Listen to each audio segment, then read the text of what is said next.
안녕하십니까. 반갑습니다. 지역사회복지론 12장 강의를 시작하도록 하겠습니다. 12장 강의는 내용이 좀 많다 보니까 앞부분과 뒷부분 나눠서 강의하도록 하겠습니다. 지역사회복지 실천의 추진체계 두 번째 강의로서 이번 시간에는 지역사회복지관과 공동모금회에 대해서 살펴보도록 하고요. 12장의 하반부인 자활사업과 사회적 경제 자원봉사센터 지역아동센터는 다음 강의에서 이어서 살펴보도록 하겠습니다. 사회복지관입니다. 사회복지관은 어떤 곳이냐? 사회복지관은 지역사회 내에서 일정한 시설과 전문 인력을 갖추고, 대부분의 사회복지 시설을 설명할 때 시설과 전문 인력을 갖추고라는 것이 앞에 일반적으로 들어갑니다. 왜 그러냐면 시설을 우리가 운영하기 위한 필수 조건 중에 시설 기준과 인력 기준이 있기 때문에 대부분 사회복지 시설을 설명할 때는 이처럼 시설과 전문 인력을 갖추고라는 단어가 거의 필수적으로 들어간다라고 보시면 되겠습니다. 어쨌든 사회복지관도 시설과 전문 인력을 갖추고 인적, 물적 자원을 동원하여 어디에서? 지역사회를 중심으로 종합적인, 그죠? 사회복지관은 종합적인 사회복지 사업을 수행하는 사회복지시설이다. 그래서 종합적인 부분을 기억하시면 되겠죠. 사회복지관은 사회복지 서비스 욕구를 가지고 있는 모든 지역사회 주민을 대상으로 한다. 서비스 대상이 누구다? 모든 지역사회 주민이 사회복지관 서비스 대상이 될 수 있다는 거 반드시 기억해 주세요. 우선 지원 대상이라 그래서 노인, 아동, 장애인 이러한 분들만 사회복지관 서비스 대상자가 아니다라는 거예요. 누구도 모든 사람이, 모든 지역사회의 주민들이 사회복지관 서비스 대상자가 될 수 있다는 거 기억해 두시죠. 직접 서비스와 간접 서비스로 우리가 서비스를 구분할 수가 있는데 사회복지관은 직접 서비스입니다. 우리가 직접 이용자에게 서비스를 제공하는 시설을 직접 서비스 기관이라고 얘기를 합니다. 그래서 사회복지관과 지역 자활센터와 같이 클라이언트에게 서비스를 직접 제공하는 기관을 직접 서비스 기관이라 그러고, 그러면 간접 서비스 기관은 어떤 곳이냐? 자원봉사센터나 공동모금회, 사회복지협의회는 직접 서비스를 주는 것이 아니라 중간에 연계해주는 역할들을 하죠. 그래서 클라이언트에게 서비스를 직접 제공하지 않는 기관을 간접 서비스 기관이라고 얘기를 합니다. 그래서 사회복지관은 직접 서비스를 제공하는 직접 서비스 기관이다. 역사에 대해서 살펴보겠습니다. 많은 사람들이 궁금해하시는 부분 중에 하나가 우리나라의 최초의 사회복지관은 어디냐? 이 부분을 궁금해하시는 분들이 있는데, 우리나라 최초의 사회복지관은 1906년에 원산에서 설치된 반열방이라는 곳입니다. 사회복지관 사업이 태동되었죠. 그리고 1921년에 서울에 최초로 태화여자관이 설립이 됩니다. 여기에서 우리나라 지도입니다. 우리나라를 뭘로 볼 것이냐에 따라서, 그죠? 이 우리나라 전체를 본다 그러면 반열방이 우리나라 최초의 사회복지관이 되는 것이고, 휴전선을 기준으로 해서 남한을 중심으로 본다 그러면 어떻다? 태화여자관이 우리나라 최초의 사회복지관이다 라고 보시면 되겠습니다. 그러면 교수님은 어느 것을 정답으로 찾아야 될까요? 네, 보기에 반열방이 나와 있다면 반열방을 찾으시면 되고, 반열방이 없다 그러면 태화여자관을 찾으시면 될 것 같습니다. 둘을 같이 보기에 집어넣기는 참 애매함이 있습니다. 그래서 반열방은 어디다? 지금 북한에 있다. 북한에 있고, 그리고 서울에는 태화여자관이 설립이 되어 있어서 우리나라 전체 남북한을 통틀어서 보면 반열방이고, 남한을 중심으로 본다 그러면 태화여자관이 우리나라 최초의 사회복지관이다 라고 보시면 되겠습니다. 나머지 연역들 보시고요. 1989년에 주택건설법 등에 의해 저소득 영구임대 아파트 건립 시 일정 규모의 사회복지관 건립을 의무화합니다. 영구 아파트 500호 이상 지을 때는 그 안에 반드시 종합사회복지관, 사회복지관을 운영해야 된다라는 조항이 들어가면서 1989년에 이 조항이 들어가면서 복지관이 가장 많이 늘어난 데는 언제일까요? 89년에 이 조항으로 인해서 1990년대 우리나라의 사회복지관은 가장 많은 증가폭을 보였다라고 볼 수가 있죠. 왜? 그동안은 의무사항이 아니었는데 주택건설촉진법에 영구임대아파트 건립 시 일정 규모의 사회복지관을 반드시 건립하도록 이렇게 의무함으로써 1989년에 의무화되고 그것이 이제는 1990년대에 대폭적으로 적용하면서 우리나라의 사회복지관의 수는 기하급수적으로 늘어났다라고 보시면 될 것 같습니다. 운영의 기본 원칙입니다. 특별히 어려운 단어들은 없습니다. 지역성. 아무래도 사회복지관은 어디를 기반으로 해야 되겠습니까? 지역사회 특성과 지역 주민의 문제와 욕구를 기반으로 해서 신속하게 파악하고 서비스를 제공함에 목적이 있겠죠.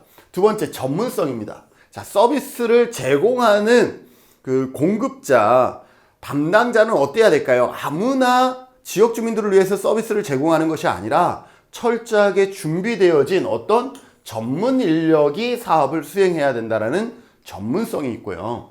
책임성입니다. 우리가 막대한 비용과 예산을 쓰면서 프로그램을 하는데 거기에 대한 뭐가 없다 그러면 효과성, 효율성에 대한 검증 기능이 없다 그러면 예산의 낭비가 발생할 수도 있죠. 그래서 사업 수행에 따른 효과성과 효율성을 입증하고 책임을 다하려는 다각적인 노력을 기울여야 한다는 책임성이 있고요. 그 다음에 자율성입니다. 자, 복지관은 여기에서 설명한 것처럼 지역사회 특성과 지역 주민들을 위해서 사업을 수행해야 되는데 외부의 외압에 의해서 이게 흘러간다 그러면 지역 주민이 아니라 외압의 누군가에 의해서 서비스가 제한되겠죠. 그래서 자율성은 복지관 능력과 전문성이 최대한 발휘될 수 있도록 자율적으로 운영될 수 있도록 해야 된다라는 기본 원칙이 있고요. 통합성입니다. 통합성은 공급자 입장이라 그랬죠. 그래서 지역 내 공공과 민간 복지기관, 왜? 공급자 입장이니까 기관 간에 어떻게 해야 된다? 연계성과 통합성을 강화하는 것을 뭐라 그런다? 통합성이다 라고 보시면 되겠죠. 자원 활용, 지역사회에서 복지를 실천하기 때문에 지역사회 내의 복지 자원을 최대한 동원, 활용하는 것을 기본 원칙으로 하고 중립성입니다. 지역 주민 전체가 서비스 대상자가 될 수 있기 때문에 정치활동, 영리활동, 특정 종교활동 등으로 이용되지 않도록 해야 된다라는 거죠. 그러면 누군가는 이 정치, 누군가는 이러한 영리, 누군가는 이러한 종교활동으로 인해서 득을 보는 사람이 있는가 하면 반대로 배척되어지는 사람이 있겠죠. 기본 원칙이 뭐다? 모든 지역 주민을 대상으로 하기 때문에 그렇게 어느 하나에 편협되어진 그러한 활동을 해서는 안 된다라는 중립성의 원칙과 투명성입니다. 사회복지관은 자원을 효율적으로 이용하고 운영 과정에서 투명성을 유지해야 된다라는 기본 원칙들을 가지고 있다라는 것 여러분들이 다 어렵지 않게 파악하실 수 있을 것입니다. 자, 설치. 기출문제에서 설치에 관한 문항도 나옵니다. 자, 설치의 우선순위입니다. 자, 복지관은 어디에 설치하는 게 맞죠? 아무런 문제 없이 누구나 잘 살고 편안한 지역에 설치해도 틀리진 않습니다. 왜냐하면 그 지역의 주민들의 복지를 향상할 수 있으니까. 그럼에도 불구하고 우선 설치 지역은 어디예요? 저소득층, 밀집 지역에 우선 설치해야 한다. 그리고 사회복지관이 일부 지역에 편중되지 않도록 해야 된다. 이 두 가지 원칙이 있죠. 그래요. 잘 사는 지역에 아무 문제 없는 지역에 복지관이 설립되는 것 자체가 나쁜 건 아니에요. 그럼에도 우리가 예산이라든지 이러한 여러 가지 제한점이 있기 때문에 이왕에 설치될 거면 어떤 지역에 저소득 밀집 지역에 우선 설치하고 그리고 사회복지관이 여럿이 계속 늘어난다 그러면 어떻게 해야 된다? 한 지역에 일부 지역에 편중되지 않도록 밀집되지 않도록 해야 한다라는 우선순위 원칙이 있고요. 설치 운영의 주체는 뭐냐? 사회복지 시설은 대부분이 국가나 지방자치단체가 직접 설치 운영할 수 있습니다. 국가나 지자체가 설치, 운영할 수가 있습니다. 직접 설치도 할 수 있고 운영도 할 수 있습니다. 그러나 필요에 따라서 사회복지법인 또는 비영리법인에 위탁 운영할 수도 있다. 무슨 말인지 아시겠어요? 그럼 보기의 시험은 기출문제가 어떻게 나왔어요?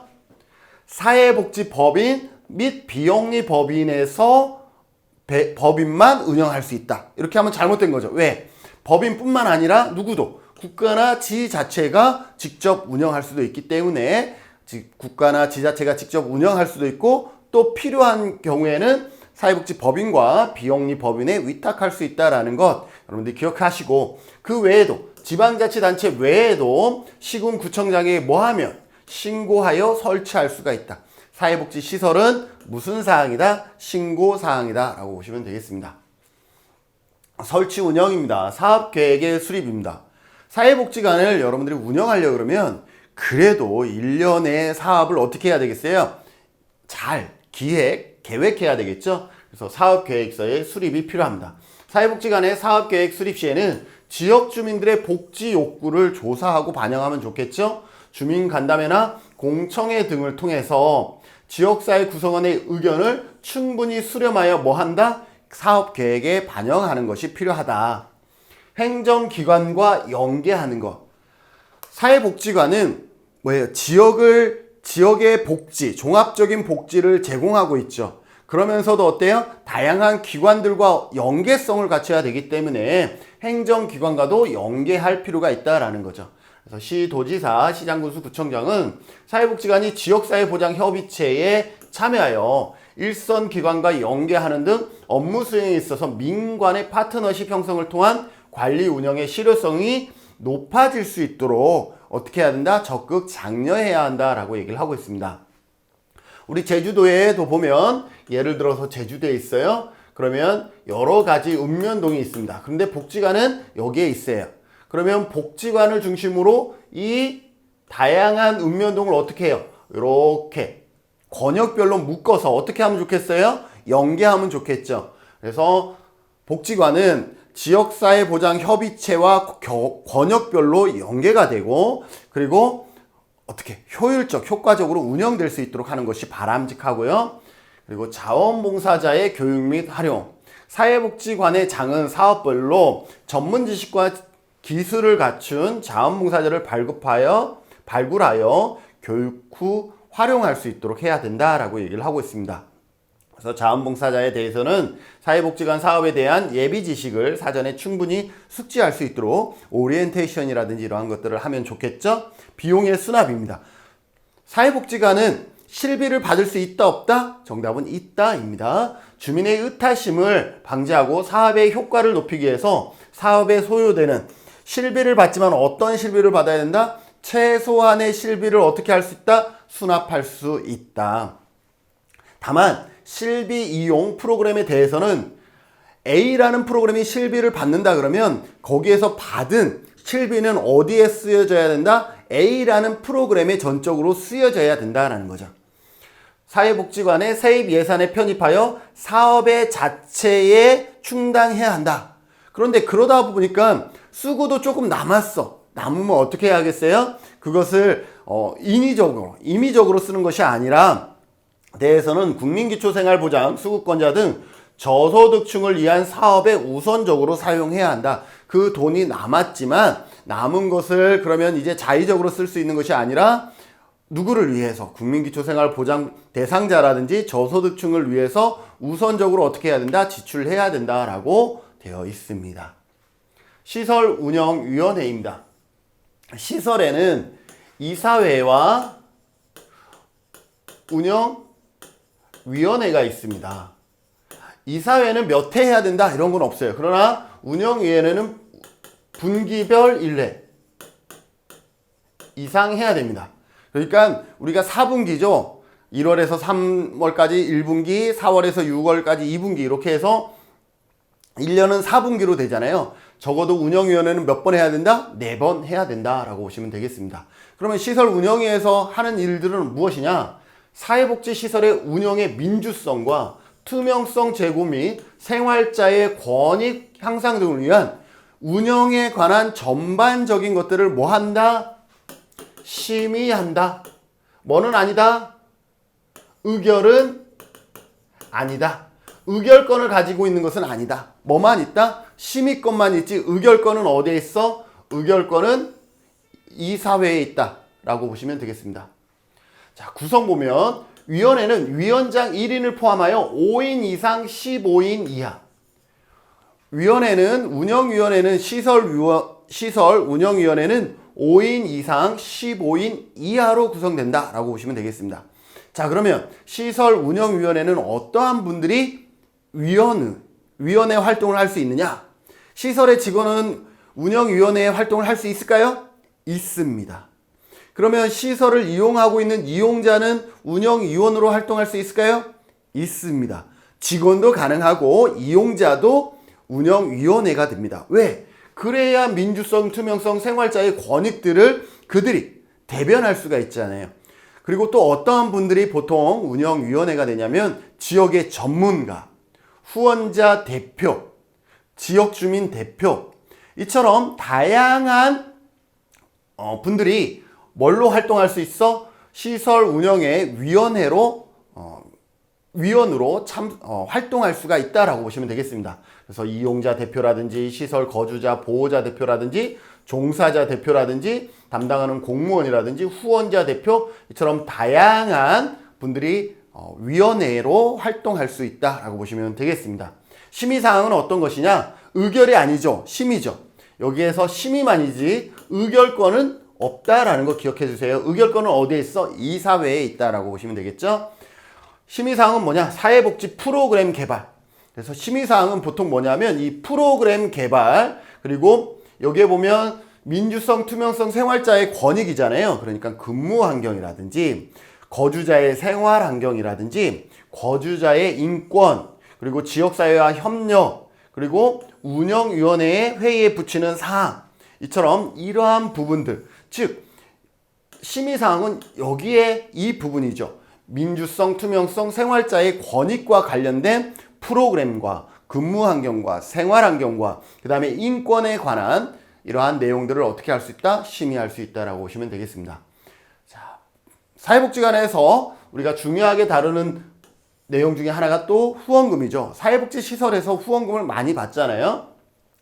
법인의 대표이사와 시설의 장은 후원금의 수입 지출 내용과 관리에 명확성이 확보되도록 해야 한다. 그럼 명확성이 확보되도록 어떻게 해야 되느냐? 밑에 설명되어 있겠죠. 후원금을 받을 때는 각각 법인 및 시설별로 후원금 전용 계좌를 구분하여 사용한다. 사업비 통장에서 입금하고 사업비 통장에서 나가는 것이 아니라 후원금 전용 계좌, 통장을 만들어서 시설마다 각 그 시설로 들어오는 후원금은 각 시설에서 만들어낸 전용 계좌로 입금되고 출금될 수 있도록 해야 된다라는 것이고 모든 후원금의 수입 지출은 후원금 전용 계좌 등을 통하여 처리해야 되고 법인의 대표이사와 시설의 장은 1년에 한 번 이상 해당 후원금의 수입 및 사용 내역을 후원금을 낸 법인 단체 또는 개인에게 어떻게 해야 된다? 통보하여야 한다. 그럼 어떻게 일일이 이걸 다 통보하겠어요? 그래서 보통 이러한 방법을 많이 쓰죠. 정기 간행물 또는 홍보지 등을 통해서 일괄 통보가 가능하다라는 거죠. 홍보지는 어떤 거예요? 소식지겠죠. 기관에서 소식지를 만들면 소식지에서 반드시 포함하고 있는 부분들이 뭐냐 하면 맨 뒤로 넘겨보시면 기부금품의 후원자와 사용 내역 이 부분을 소식지 맨 뒤에 집어넣죠. 그 이유가 이러한 목적 때문입니다. 법인의 대표이사와 시설의 장은 후원금의 연 1회 이상 해당 후원금의 수입 및 사용 내역을 어떻게 해야 된다? 통보하여야 한다. 그래서 그 통보하는 방법이 일일이 하면 어려우니까 소식지의 맨 뒤에다가 후원금의 수입 내역 또 그리고 사용 내역 이러한 것들을 보통 일반적으로 담아서 후원하시는 분들한테 전달하고 있죠. 법인의 대표이사와 시설의 장은 결산 보고서를 제출할 때에는 후원금의 수입 및 사용 결과 보고서 전사한 파일을 포함한 관할 시군 구청장에게 제출해야 된다. 여기에서 왜 시군 구청장이냐? 이것도 여러분들이 사회복지시설의 운영에 관한 것은 시도 사항이 아니라 시군 구 사항입니다. 그래서 웬만한 사회복지시설과 관련된 것은 사회복지시설의 운영이라든지 사회복지시설의 운영 보고라든지 이러한 것은 전부 다 누구에게 한다? 시군구청장에게 한다라고 통으로 여러분들이 암기하시면 훨씬 편하겠죠. 시군구청장은 제출받은 후원금 수입 및 사용 결과 보고서를 어떻게 한다? 제출받은 날로부터 20일 이내에 인터넷을 통하여 3개월 동안 공개한다. 어떻게? 법인의 대표이사의 시설의 장은 결산 보고를 하고 결산 보고를 어디에다 한다 그랬어요? 시군구청장에게 제출한다 그랬죠? 그러면 제출받은 시군구청장은 그것을 알았어, 잘 썼네, 여기서 끝나는 것이 아니라 20일 이내에 어떻게 한다? 3개월 동안 공개하여야 한다라는 거죠. 그러면 행정에서 공개하고 있죠? 행정에서만 공개하면 되느냐? 그렇지 않습니다. 여기 보면 법인의 대표이사 및 시설의 장은 해당 법인 및 시설의 게시판과 인터넷 홈페이지에 같은 기간 동안 3개월 동안 어떻게 해야 된다? 마찬가지로 공개해야 된다. 그러니까 행정에서 공개를 하고 같은 내용을 시설에서 또 자체적으로 공개를 하면서 두 곳에서 공개가 이루어진다라고 보시면 되겠습니다. 용도의 사회용 금지, 후원금 당연히 용도 외로 쓰면 안 되겠죠? 법인의 대표이사와 시설의 장은 후원금의 후원자가 지정한 사용 용도 외에 용도로 사용하지 못한다라고 되어 있고, 보건복지부 장관은 그럼에도 불구하고 후원자가 사용 용도를 지정하지 아니한 후원금에 대해서는 그 사용 기준을 정해서 그 사용 기준 범위 안에서 사용할 수 있도록 어떻게 보건복지부 장관령으로 되어 있다. 그러면 시행 규칙을 찾아보면 된다라고 보시면 되겠습니다. 사업의 대상입니다. 사업의 대상은 누구라 그랬죠? 사회복지관의 사업의 대상은 사회복지 서비스 욕구를 가지고 있는 모든 지역 주민으로 한다라는 것 여러분들이 기억해 주세요. 그런데 뭐가 있다? 다음 주민을 우선적인 사업 대상으로 한다. 모든 주민이 서비스 대상이지만 이러한 조건을 가진 사람은 우선 지원 대상이다. 우선 사업 대상이다 라고 보시면 되겠습니다. 어떤 사람이냐? 수급자와 차상위 계층이라는 거 충분히 이해되시죠?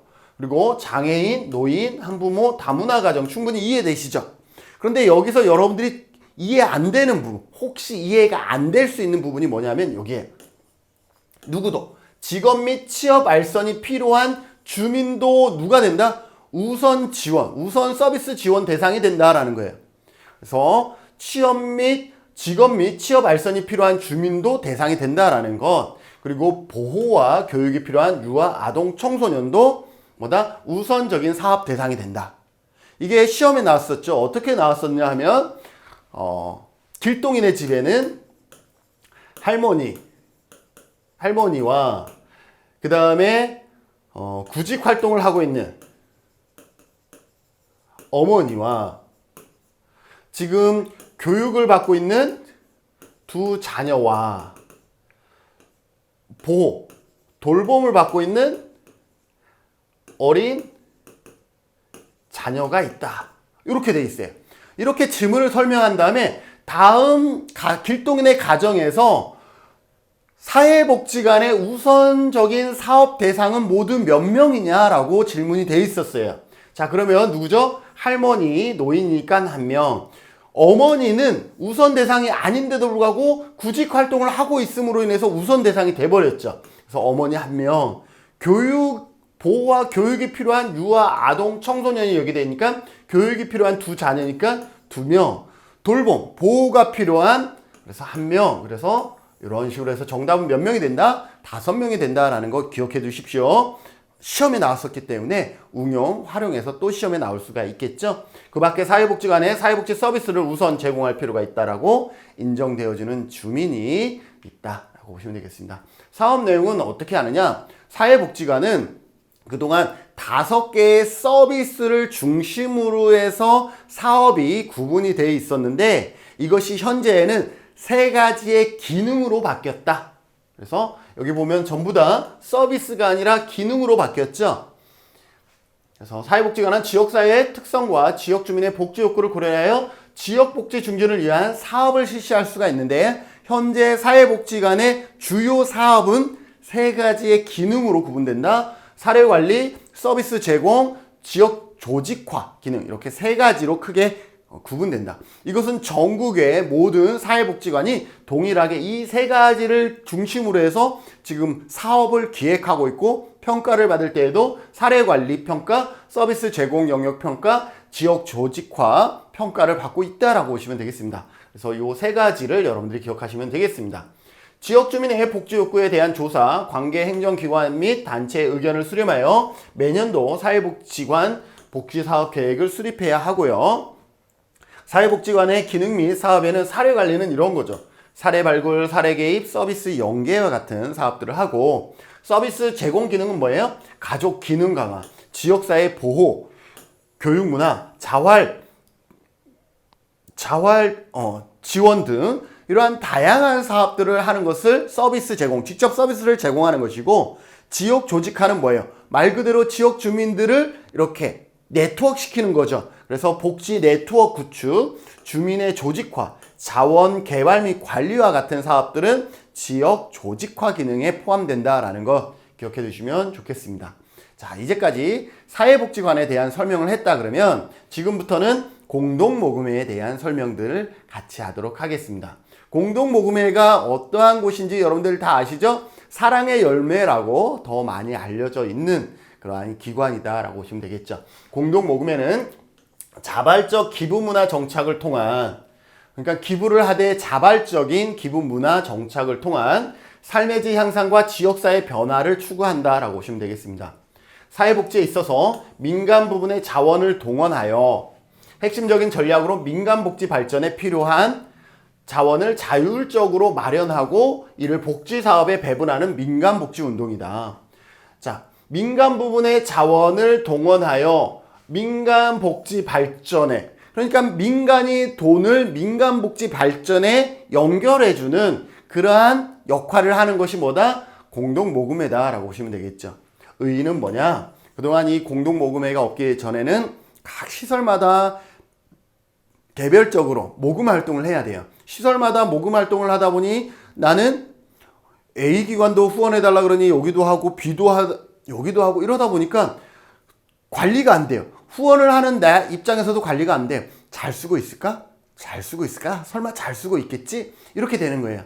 이러한 여러 가지 불편함들을 공동모금에서 일괄로 모금을 해서 공동모금에서 어디로 배분해 주는 거예요? 각각의 시설에다가 배분해 주는 역할을 하는 거죠. 물론 지금 현재도 시설에서 자체적으로 후원을 받긴 하지만 여기에 후원을 하는 것보다 공동모금회로 들어가는 액수가 이제는 더 많아졌다라는 거죠. 그래서 후원금도 과거처럼 아주 많은 후원금을 받는 일부 기관과 하나도 받지 못하는 그러한 기관들의 형평성, 이러한 부분들을 공동모금회가 중간에서 어떻게 해서 중재해 줄 수가 있죠.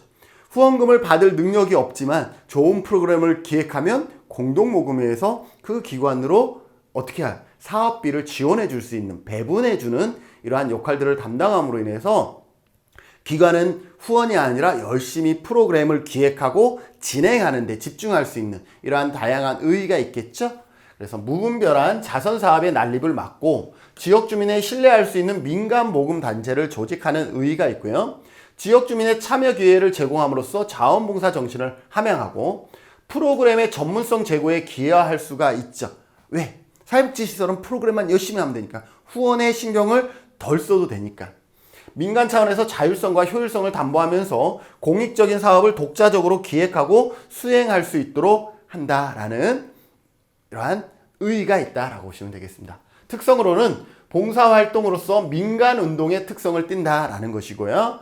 그리고 지역사회 중심을 기반으로 하고 있죠. 공동모금회에서 후원을 하더라도 지역사회, 17개 광역 시도에 다 있기 때문에 다른 광역 시도에 가서 후원하는 것은 의미가 없어요. 그래서 그 자신의 지역 안에서 후원을 하는 지역사회 중심 기반이고요.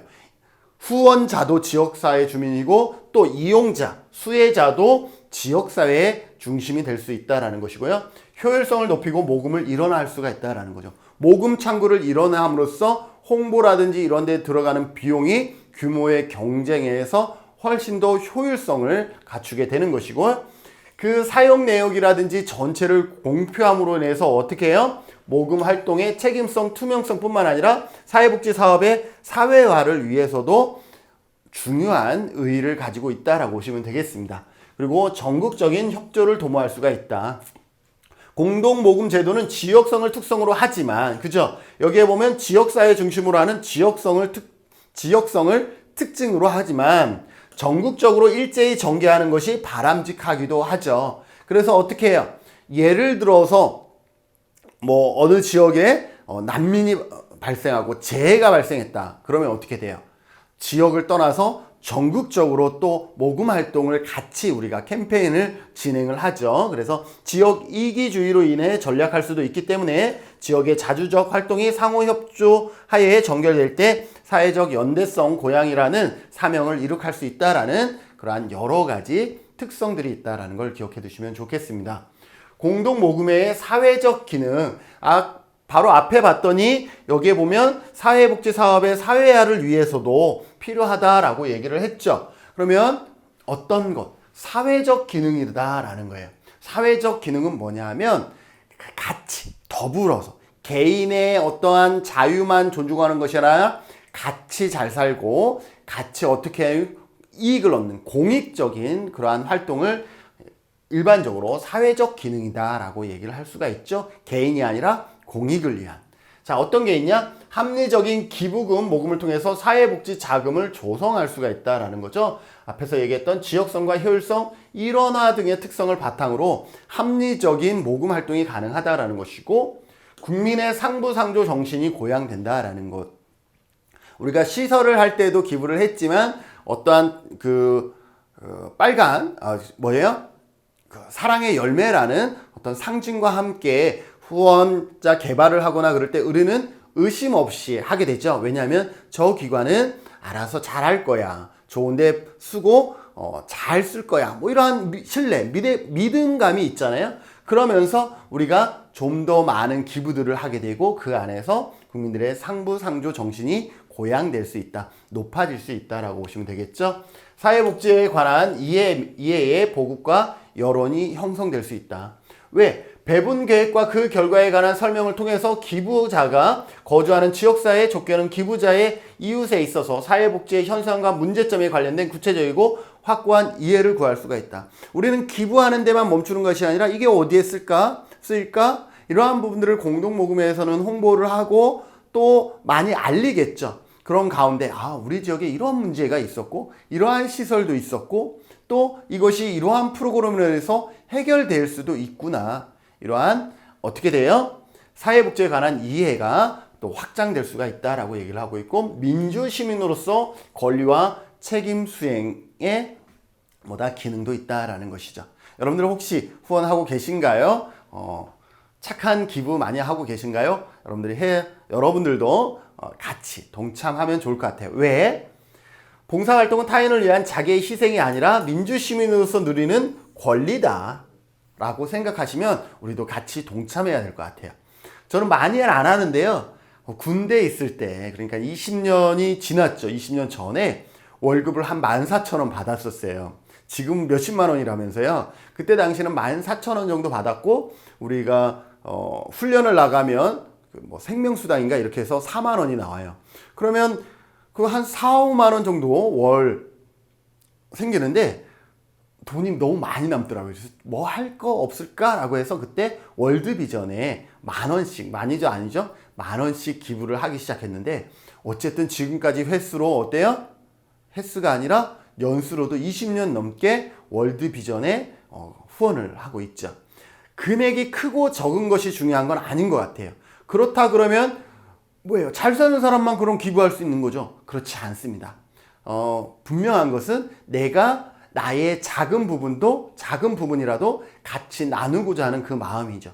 10,000원도 좋고요. 5,000원도 상관없다라고 생각이 되어집니다. 1,000원도 좋고요.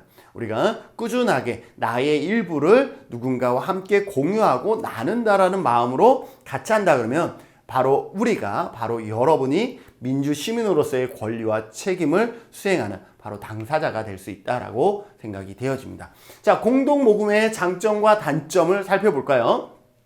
공동모금은 개별 모금에 비해서 그동안은 시설마다 개별 모금을 많이 했었는데 그런 개별 모금에 비해서 효율적인 모금과 합리적이고 형평성 있는 배분이 가능하다라는 거죠.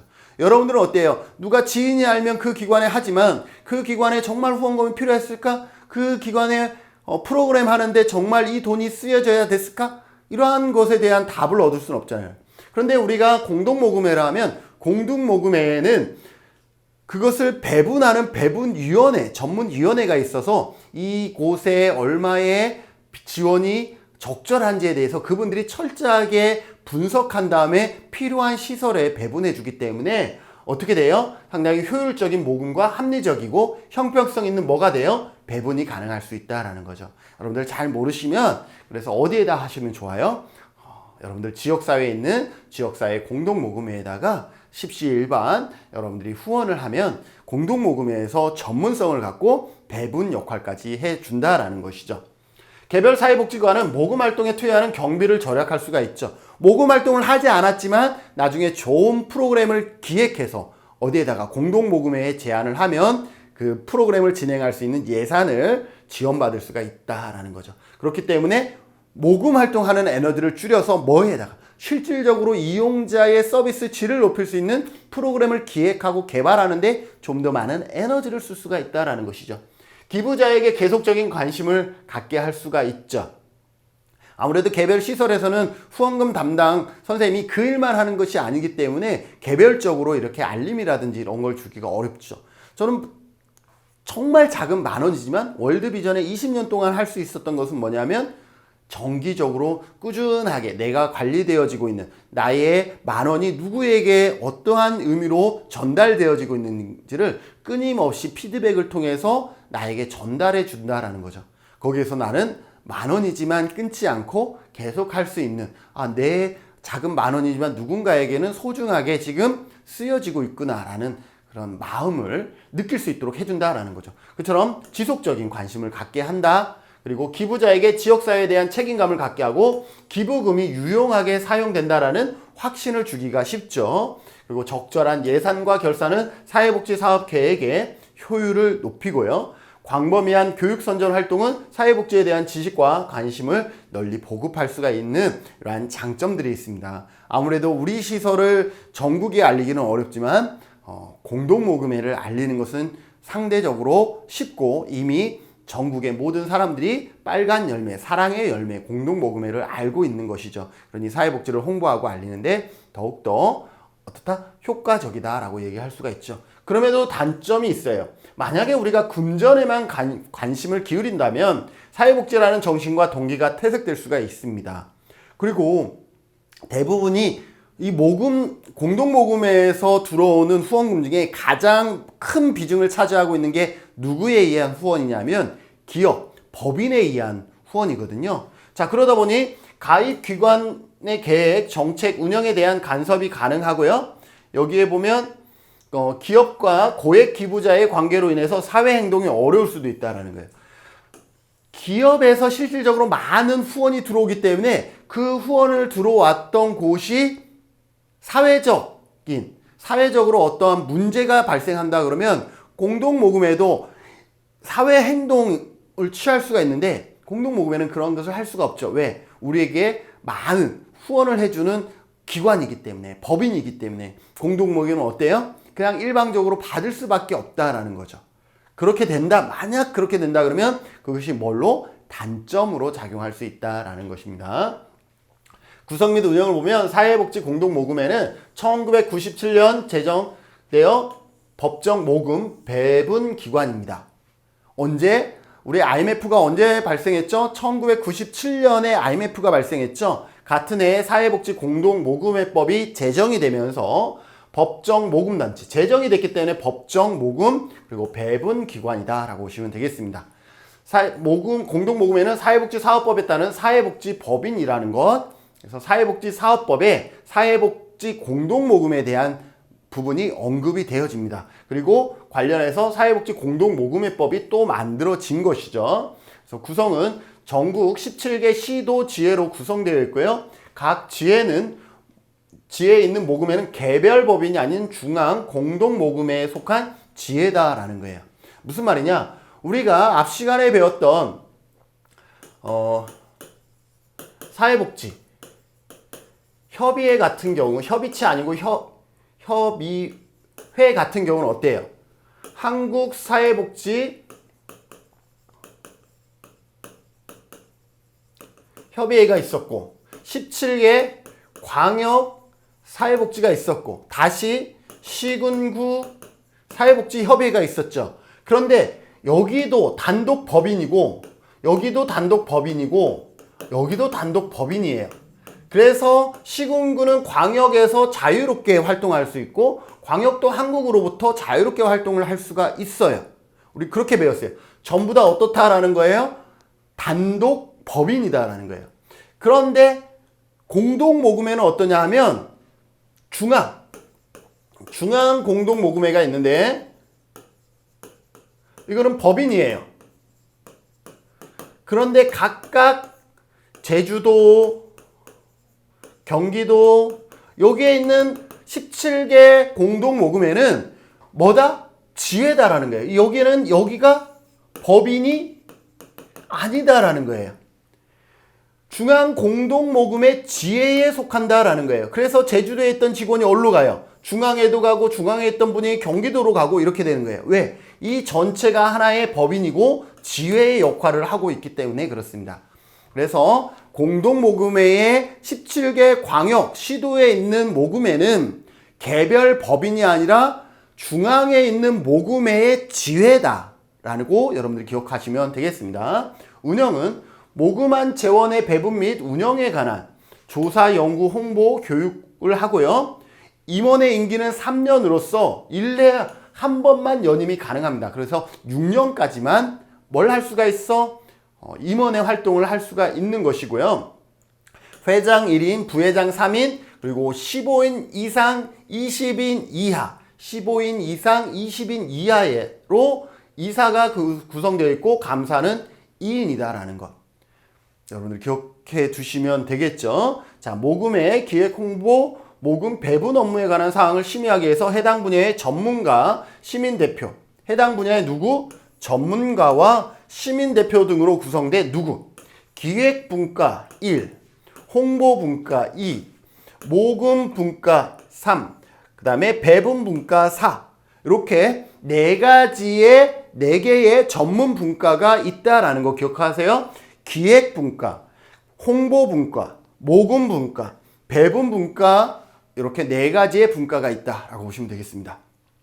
모금회 사업에 필요한 경비는 사회복지 공동모금회에 의해서 기부금품, 법인 또는 단체가 출연하는 현금 물품, 그 밖의 재산, 배분을 받은 복권 수익, 기타 수입으로 조성한다라는 것도 참고하시고요. 주요 모금 방법입니다. 주요 모금 방법은 어때요? 모금 사업은 연중 계속됩니다. 우리가 연말에만 모금하는 거 절대 아닙니다. 연중 계속되는데 특정 기간 동안 집중 모금을 진행하기도 한다라는 거죠. 그게 언제예요? 보통 연말이죠. 실제로 연중 모금보다는 연말 집중 모금이 더 많이 모아지고요. 가장 큰 비중을 차지하는 것은 기업 모금이에요. 기업 법인을 말하는 거죠. 기업과 법인에서 가장 큰 비중의 모금이 이루어진다라고 보시면 되겠습니다. 자, 대상에서부터 개인이냐, 기업이냐, 방송이냐, 또 이거는 약간 성격은 다르지만 지정했느냐, 비지정이냐 이렇게 나눌 수가 있죠. 개인은 말 그대로 개인에 의해서 이루어지는 모금을 얘기를 합니다. 아너 소사이어티, 착한 가게, 직장인 나눔 캠페인, 온라인 기부 이러한 방법들이 있습니다. 아너 소사이어티는 1억 이상 기부하는 개인을 아너 소사이어티라고 얘기를 하죠. 저도 개인적으로는 언젠가는 아너 소사이어티가 돼야지 뭐 이런 생각이 있는데 하다 보니까 불가능할 것 같아. 그래서 목표를 바꿨어요. 어떻게 바꿨냐면 내가 죽기 전에 아너 소사이어티가 돼야지. 그러니까 한꺼번에 1억을 낼 수는 없지만 내가 지금 조금씩 내더라도 죽기 전에는 1억이라는 돈을 한번 기부해 봐야지. 다 합치면. 네. 그런 게 있고요. 착한 가게도 있고 직장인 나눔 캠페인이라든지 온라인 기부 등이 있습니다. 그리고 기업 모금에는 기업 방문 및 자문을 통한 맞춤형 기업사회 공헌이라든지 우리가 공익연계 마케팅 배웠죠? 그리고 연말 집중 모금 캠페인, 물품 기부 등이 기업을 통해서 이루어지는 이러한 다양한 방법의 기업 모금이 있고요. 방송 모금은 방송에서 사연을 소개하여 모금하는 방식도 있습니다. 그리고 내가 기부한 것을 어떠한 대상, 어떠한 목적으로 사용해 주세요라고 딱 지정해서 그 지정된 범위 내에서만 쓸 수 있도록 하는 지정 기부가 있죠. 특정 대상 및 분야의 지원을 희망하는 기부자의 의도를 반영하여 기부자의 관심과 참여 활성화를 유도시키는 기부가 가능합니다. 내가 기부를 하는데 이거는 65세 이상 어르신, 저소득 어르신들을 위해서 써주세요 라고 뭘 할 수가 있어. 의미를 부여하면 공동모금회에서는 그 돈을 쓰되 누구를 위해서만 써요? 65세 이상 어르신, 저소득 어르신들을 위해서 사용하게 된다라는 거죠. 여러분들이 지정하지 않으면 다양한 배분, 분가에서 적절하게 배분 분가에서 적절한 기관에다가 배분되어질 것이고, 여러분들이 특정하게 지정해서 여러분들이 기부를 하게 되면 그 지정의 목적과 대상에 맞게 사용되어진다라는 것 여러분들이 참고하셔서 기부하시면 좋을 것 같고요. 주요 배분 사업은 신청 사업, 기획 사업, 긴급 사업, 지정 기탁 사업 등이 있습니다. 신청 사업은 말 그대로 신청만 하면 돼요. 뭐가 없어? 주제와 범위와 이러한 것들이 사전에 정해지지 않은 거예요. 그래서 자유주제 공모 형태로 복지 사업을 신청받아 배분하는 사업입니다. 즉 프로그램 사업과 기능 보강 사업으로 있습니다. 내가 원예 프로그램을 할 거야 그러면 원예 프로그램을 할 수가 있고, 내가 우리 집에 우리 시설에 어디가 좀 하자가 생겨서 요거를 수리해야 돼, 방충망을 수리해야 돼, 우리 기관에 우리 보육시설에 뭘 해야 돼, 이러한 기능 보강 사업의 형태로 신청할 수가 있습니다. 신청 사업은 뭐다? 어떠한 소재나 주제나 범위가 제한되지 않아서 신청자의 신청에 따라서 뭘 하는 거예요? 심사를 할 수 있는 것이 신청사업이라 그러면, 기획사업이라는 것은 말 그대로 기획사업, 기획되어 있는 범위 내에서 신청이 가능한 거죠. 그러면 그 주제는 누가 선정을 하느냐? 주제는 배분 대상자로부터 제안을 받은 내용 중에서 전문적인 사업으로 제안할 수가 있고, 아니면 공동모금회가 그 주제를 정하여서 배분하는 사업을 기획사업이라고 합니다. 이번에는 지역아동센터를 중심으로 한 프로그램을 기획사업으로도 할 수가 있고요. 아까 얘기한 저소득 어르신들을 중심으로 한 프로그램만 기획사업으로 추가로 신청받을 수가 있는 것이죠. 그래서 기획사업은 뭐예요? 뭐가 정해져 있다라고 보시면 돼요? 그 주제가 정해져 있다라고 보시면 되겠죠. 긴급지원사업은 재난구호나 긴급구호, 저소득층 응급지원 등 긴급히 지원해야 할 필요가 있을 때 지원하는 것을 긴급지원사업이라 그러고, 지정기탁사업은 기부자가 아까 지정기부가 있었죠. 기부금품의 배분 지역이나 배분 대상자 또는 사용 용도를 지정한 경우에 그 지정 취지에 맞게 배분하는 것을 의미한다라고 보시면 되겠습니다. 배분 대상은 사회복지사업 활동을 행하는 비영리 법인 기타 단체 및 시설 사회복지 서비스를 필요로 하는 누구다? 개인도 가능하다. 왜냐하면 바로 앞에 설명했던 긴급지원 같은 경우는 기관에도 하겠지만 누가 될 수도 있어요.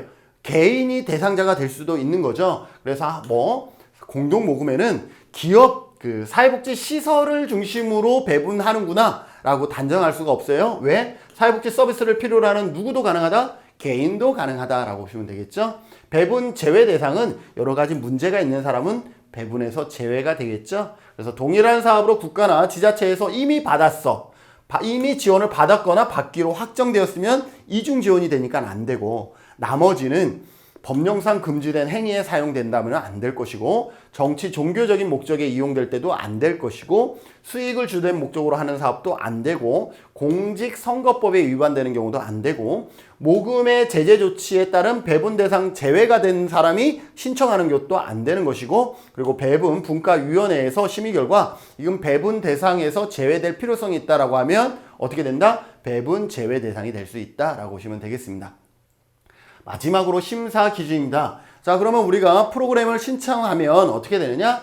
기관평가, 사업평가, 기타평가 등을 통해서 배분이 결정된다라는 거죠. 이 기관이 그동안 사업을 투명하게 잘 운영했고 이게 지원해줬을 때 사업을 운영할 수 있는 능력이 있어? 전문 인력들을 갖추고 있어? 이런 것들을 보는 거죠. 기관평가라는 것은 기관의 신뢰성이나 사업 수행 능력들을 보는 것이죠. 사업평가라는 것은 말 그대로 그 프로그램 자체를 평가하는 것이죠. 프로그램의 적합성, 실현 가능성, 투입 요소 적절한 비용의 투입 비용.